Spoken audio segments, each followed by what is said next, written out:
Hi, everybody. Can you hear me okay? Awesome. I'm really out of breath because this building is really big and I ran all the way here. Before I start, and while I catch my breath a little bit, I wanted to take a second to say thank you to the room MC and the organizers and the program chairs and everybody who's doing such amazing work to bring us this amazing conference. So thank you to them. Can we all give them a round of applause?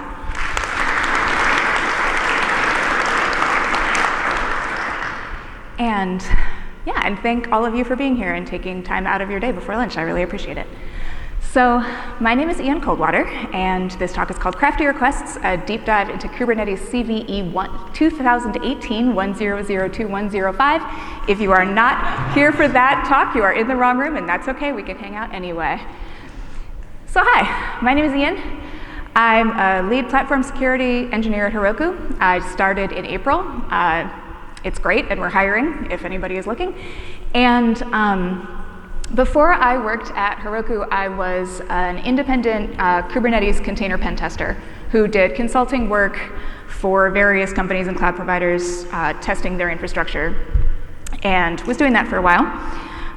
Last December, it was Q4, which if anyone here has ever been a pen testing consultant or maybe any kind of consultant, Q4 is like hella busy crunch time because everybody's trying to get all their boxes checked by the time the year's up.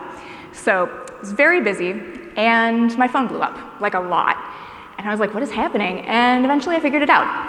What happened was what was advertised as the first Kubernetes container or security vulnerability, that's not true, had just blown up, and everybody wanted their stuff pen tested or everybody wanted to talk about it. So because that got a lot of attention and because I think it's really interesting, that's what I'm here to walk you through and tell you all about.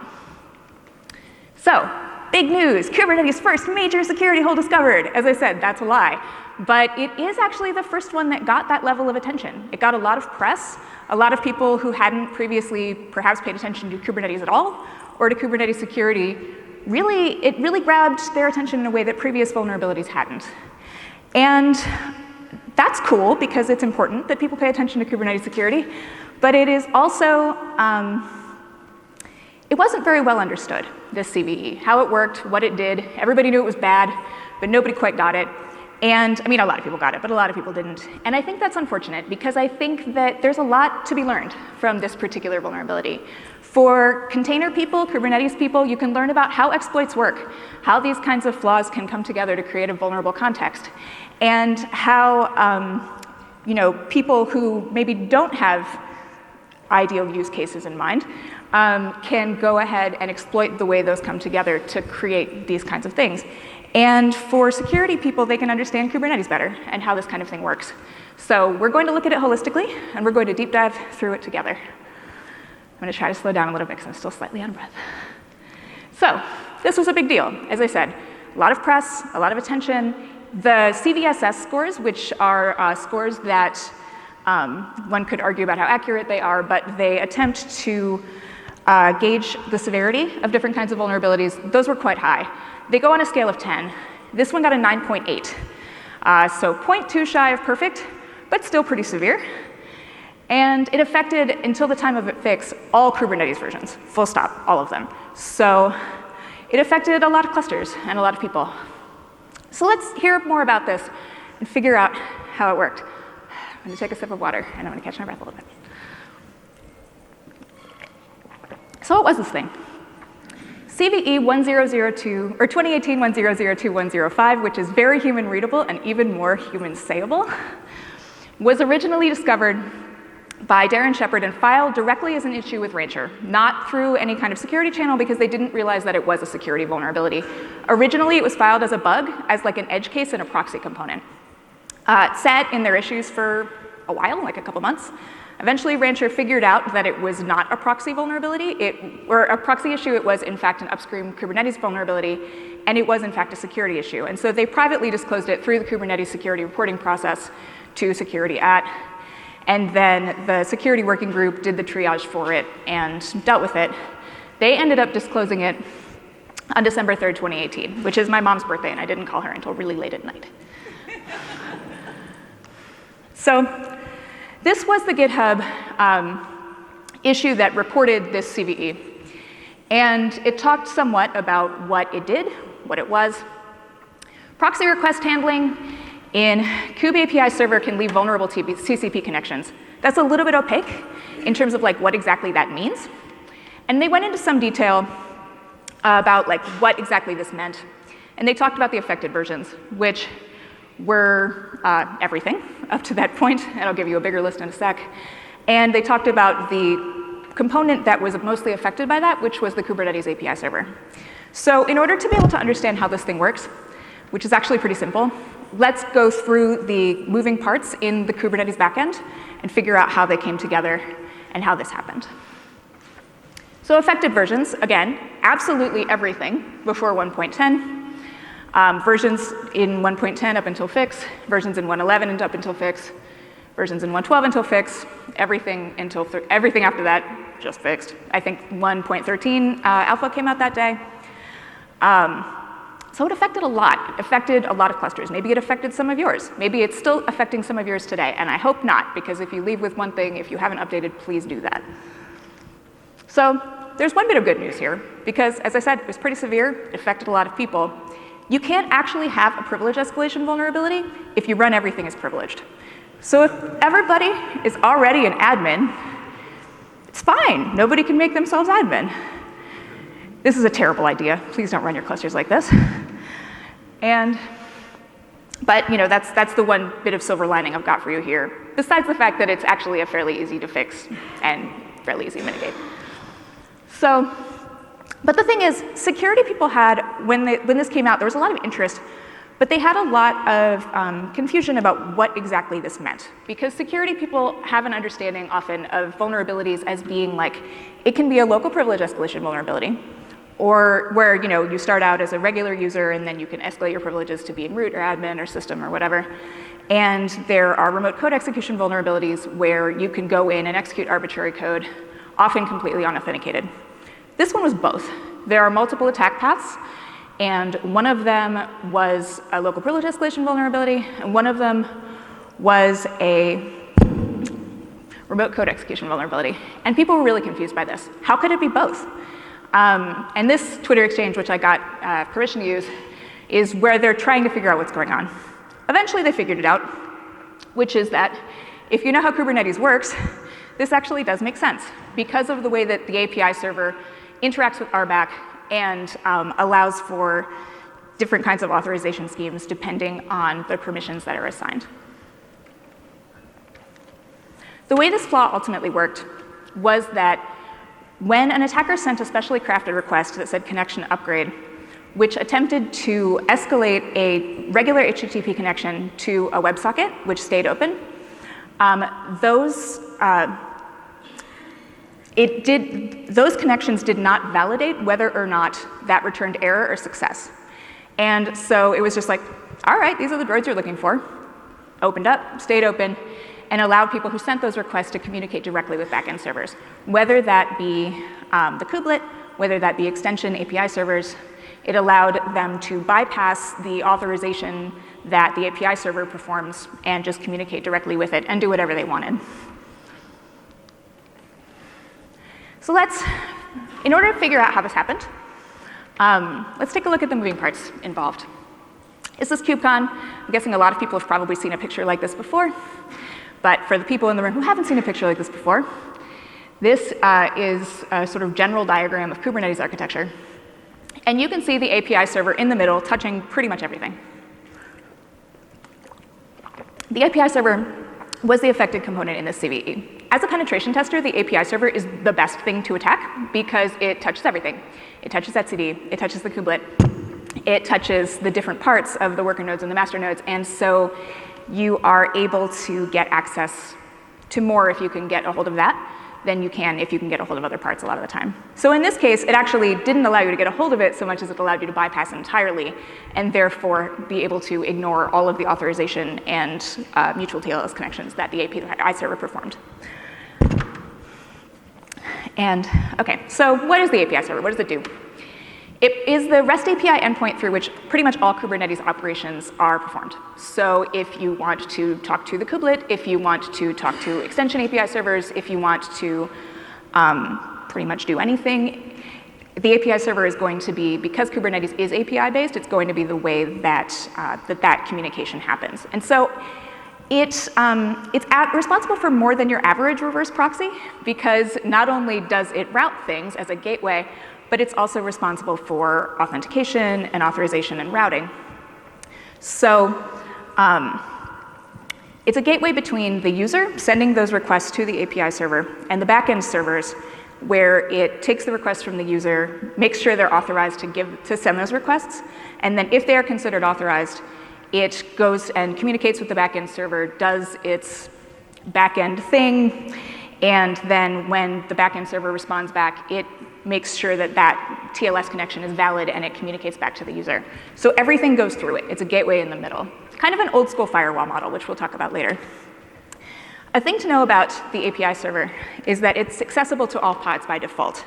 And this is important because if, for example, you have access to one pod but don't have access to another pod, perhaps it's on another node, another namespace, something that you're not supposed to be able to communicate with, if you can convince the API server that you're authorized, you might be able to communicate with it. If you can bypass the API server entirely so that you don't have to be authorized, you can just communicate directly and execute onto those pods, onto those nodes. In theory, the way that the connection flow works is this. The user sends the request to the API server. The API server authenticates and authorizes, makes sure that's OK. The API server creates the mutual TLS credentials with the backend servers, whether that be the kubelet or whatever it is that it's communicating with, makes sure that that's OK, performs the request, goes back, routes it back to the user. It's a reverse proxy. So the way that reverse proxies often work is it's not actually efficient to constantly open and close HTTP connections. It's just not. It's not a good use of bandwidth. So a lot of the time what they'll do if they know that communication is going to be ongoing is they'll upgrade that connection to a WebSocket, which is kind of a dumb pipe. It opens up, it stays open. And that way, just the communication is allowed to continue back and forth without having to open and close anything for the life of that connection until it's done. If, in theory, again, the way that it's supposed to work is if a connection upgrade request is sent that is not valid, it will be like, nah, this returns an error, this isn't a valid request, and it will not open and turn into a WebSocket. If it does return success, if it's like this is an authorized request, this is actually what we're trying to accomplish here, then it will open and it will stay open. In theory, that's how that works. And in theory, this does work. It's not bad behavior. It's common behavior for things like load balancing because you want to be able to make those connections efficiently. It only becomes a problem when those dumb pipes that get opened meet kind of smart routers like the Kubernetes API server that are responsible for things like authentication and authorization, as well as just moving things from place to place. Because dumb pipes are dumb. And if you are trying to perform kind of granular authorization or things like that over one, it may not always work right, such as in this CVE. And Kubernetes does exactly this. So it allowed people to escalate their privileges. There were multiple attack vectors for it. And it allowed people to bypass authorization of the API server to just communicate directly with that and be able to do absolutely whatever they wanted. Again, dumb pipes are dumb. The other thing about this is that because it was bypassing normal routing traffic, it couldn't be detected in logs very easily. Because what the logs were actually taking down was the traffic that was happening, that was being routed through the API server. So if you are bypassing it, then it's not going to see that it happened because it didn't go through it. And that also made this a particularly nasty CVE because if you're trying to log, you're trying to get your metrics, you're trying to figure out what's going on, if that hacker was in there and she was messing with your stuff, you're not necessarily going to know. So there were two attack vectors in here, and it's why it had two separate CVSS scores. One of them was 8.8, which is pretty high, and one of them was 9.8, which was critical. And the lower one was people who had access to be able to pod exec, pod attach, pod port forward. And you had to be authorized for that. And the higher one, you could do completely unauthenticated, so it could be totally authenticated RCE. And that one was the 9.8, and that one required access to an extension API server, which is not necessarily a super common cluster configuration, but did affect a lot because there were various kinds of scripts, such as kubeup, that automatically set that up for you when you bootstrapped your cluster. So let's go through these in depth. Pod exec, pod attach, pod port forward. I'm going to slow way down. I'm talking way too fast, aren't I? Is, again, users who are authorized via RBAC or other means to be able to do that. So if you had access to the pod that you were on, that you were able to do, you could escalate to broader cluster API access via the kubelet and be able to pivot from there to be able to go to execute things on different nodes or different pods that you weren't necessarily supposed to have access to per the namespace authorization. This one affected absolutely all Kubernetes deployments because it's just how Kubernetes works before the fixed versions. The other one, and the nastier one, which was the one that was more rare but more severe, was through extension and aggregated API servers, which it required being authorized for API discovery. And by default, back then, and still to this day, and I'll talk about this in a sec, this was absolutely anybody, authenticated or not. And so you could actually just go curl in or go into a thing that you had no authorization for whatsoever, that you were completely unauthenticated, and then be able to take over the cluster from there. This could escalate to anything on downstream API servers. This really allowed for total cluster compromise, total cluster takeover. But it did only affect that minority of deployments. But it was bad. 9.8 out of 10 is a pretty severe vulnerability because it was unauthenticated, it was easy to exploit, and it, you could do anything with it. So let's talk about how this default works. So can everybody read that, kind of? Yeah. So this is get cluster roles system discovery. So, what can you, can discover certain things about the system, and this is designed for things like being able to get metrics, being able to check on the health of the kubelet. And by default, again, this is absolutely anybody who can just curl and do this. So it included, for example, actually I have a laser pointer here, you were allowed to access /API/wildcard, which means literally anything attached to an API.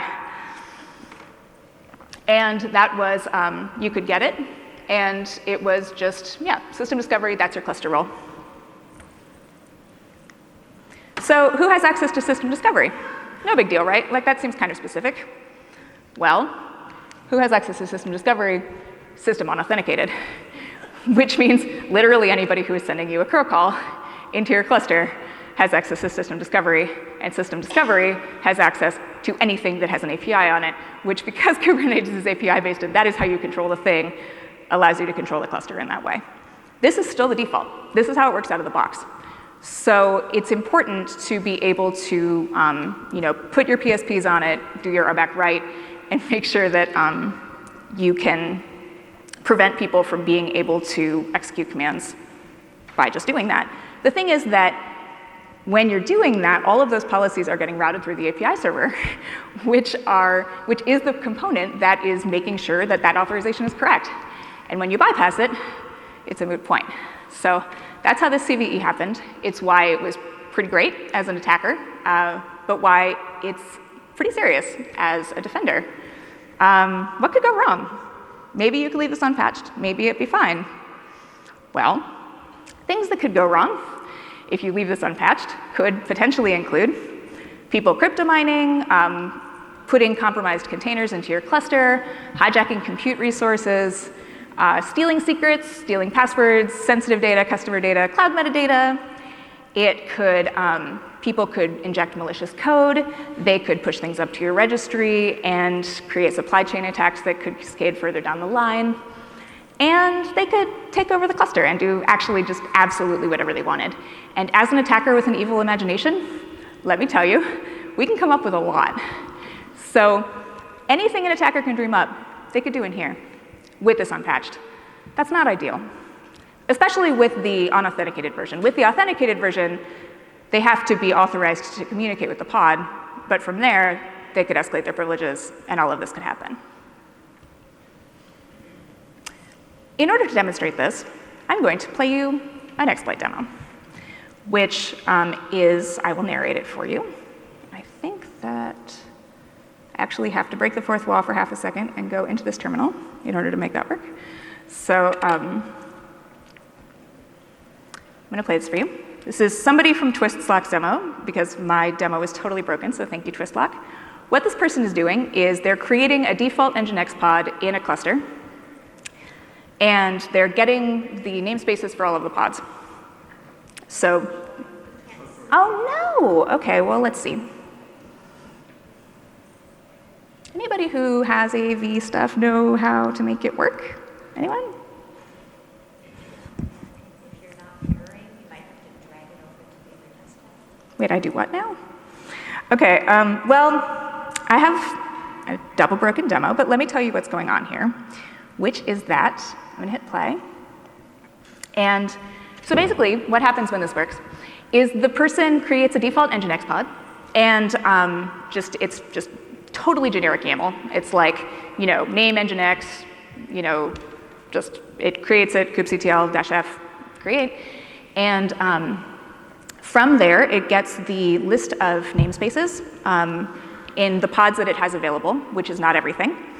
It downloads this exploit. It literally is just exploit poc.rb. At that point, what the thing does is it sends that upgrade request, and the WebSocket is opened, and then it gets a long list of JSON metadata that is from all of the namespaces with all of the secrets and all of the other metadata in the entirety of the cluster. I still don't know why that didn't work. But that is what happened. It is a short demo. And basically what that is literally just, okay, you send a request to something like metrics, connection upgrades. At that point, it's yours. You can just do whatever you want with it, communicate directly with the backend. There are a lot of published exploits for this. I ran out of space on this slide. And there are 1, 2, 3, 4, 5, 6, 7, and I had to leave off like 6 more. There are many ways to pop a box. And I think it's really interesting because at first when the exploits started coming out, as I said, security people tend to be a little bit farther behind than cloud native folks do. So, because everybody moves here at the speed of light. So at first they were written in Go, and they were written by people like Chris Nova, who who knew Go and had DevOps experience. And as there started to be more attention on this, and as people were starting to understand how it worked better, they started to be written in Python and Ruby and different kinds of languages. And they all deal with it differently, which is super interesting to me, just as like a nerd and somebody who loves exploits. Like, one of them did DNS tunneling, one of them did it through SSH, one of them did a kind of server-side request forgery, and it's really fun. If you nerd out about that stuff, it's worth looking up the different ways that people chose to solve that problem, because it's pretty cool, and there are more out there. So how did this get fixed? It was actually a really short, it was a 37-line commit change, and all it did was just validate for whether or not that code returned valid. So if a connection request was sent that said connection upgrade, then it would check to see whether it was real, and if it wasn't authorized, then it wouldn't open the connection and upgrade it. It would just stop. And if it was real, which it made sure it was, then it would open it up and business and communication would continue as usual.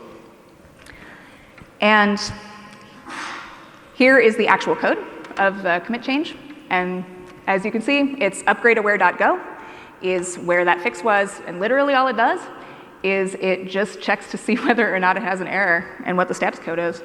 And if it contains an error, it doesn't open it, and that's all. It's actually a pretty easy fix because it's actually a pretty simple vulnerability, but one where the logic actually could create pretty severe consequences.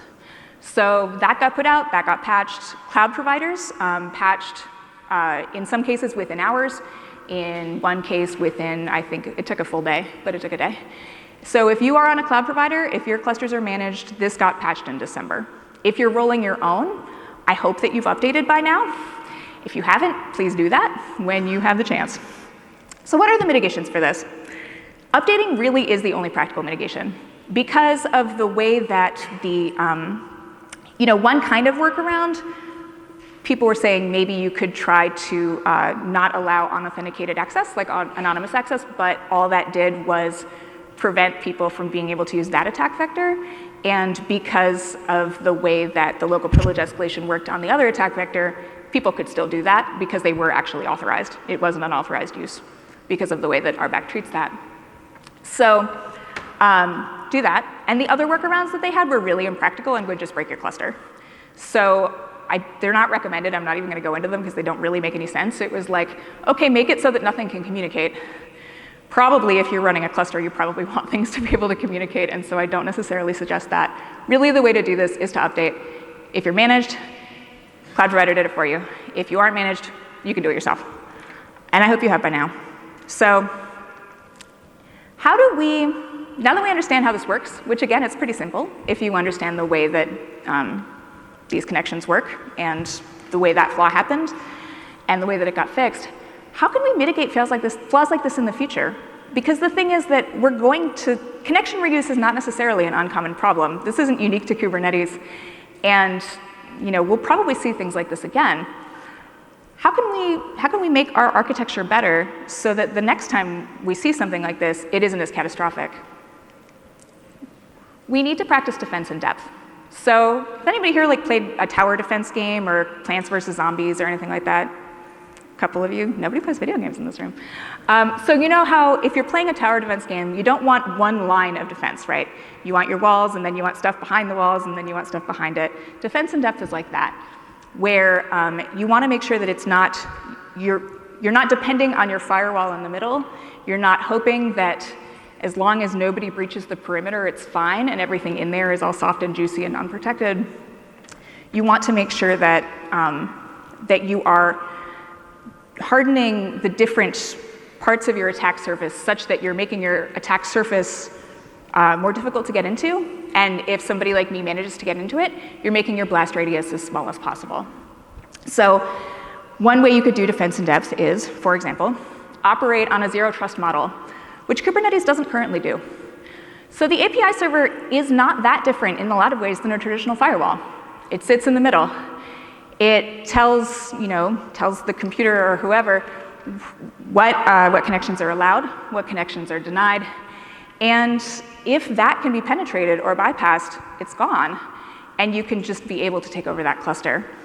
If, for example, on the other end of it, if the user could communicate directly with the backend server, and the backend server was like, I'm also authenticating you, this is not a valid request, what are you doing, and prevented the user from being able to successfully make those kinds of requests, then this CVE wouldn't have been severe.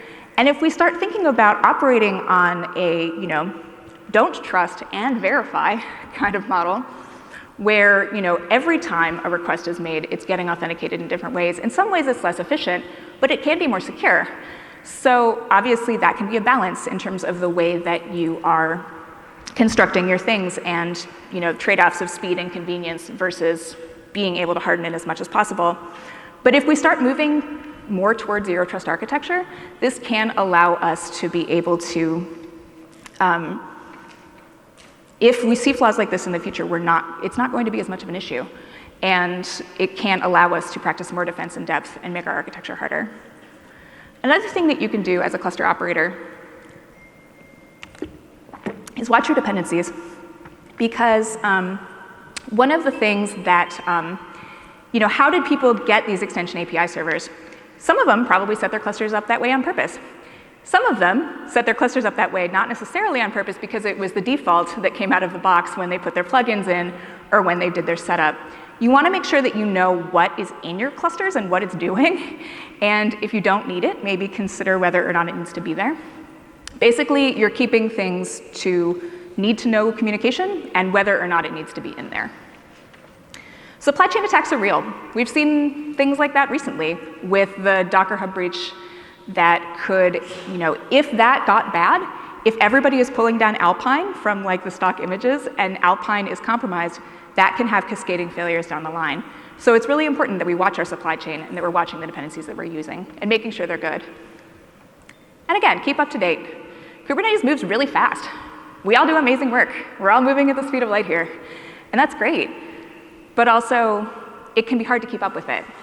can be hard to keep up with it as an operator, as a defender, sometimes as a speaker. And you want to make sure that you're moving with it, because as Kubernetes as a project has been improving security with time, we want to make sure that as defenders and operators that we're also keeping up with it and we are improving security at the pace that they are, or at least trying to keep up. And what else can we learn from this? The Kubernetes Security Working Group did a postmortem on this about what went well, what went wrong, what could be learned from it. There's a lot of really interesting information there. They talk about the CVE itself, the vulnerability, how it worked, and how it affected the project. But they also talk about their incident response process and the things that went well, which they were like, we really feel like we triaged this well, we dealt with this well as a group. But also the things that went not as well, like maybe the original outbound communication was kind of confusing to people, and that confusion led to things being patched slower or people not understanding what to do. And so that's a really interesting thing to read. And I think one thing that we can learn from this is that cloud native people and security people generally need to communicate better and explain things better to one another, because a lot of the time that doesn't happen. Cloud native people do move really quickly and are moving so fast that they can't write documentation to keep up with it, and I get it. But I think that the general public sometimes has a hard time keeping up with that rate of change, and I think people want to understand, and security people want to do well. Like, nobody's trying to slow you down and make your day sad. Everybody is trying to figure out what's going on and do well with it. So I think if people on this side communicate well to security people about what it is that they're trying to accomplish, what their goals are, and maybe try to have a little bit of understanding of security people, because as I said, we're really not here to make your day hard. We're really just trying to work with you and make it good. So understanding that we're all moving toward the same goal, explaining what it is that we're doing and how it works. I think if we can improve communication better on both sides of that, on this side of the news cycle, I think that can really help a lot, because it can avoid confusion and panic and things like that after the fact when things like this do come out. And more things like this will come out again. And so the more we can learn from the way that this one got dealt with, the better we can do in the future.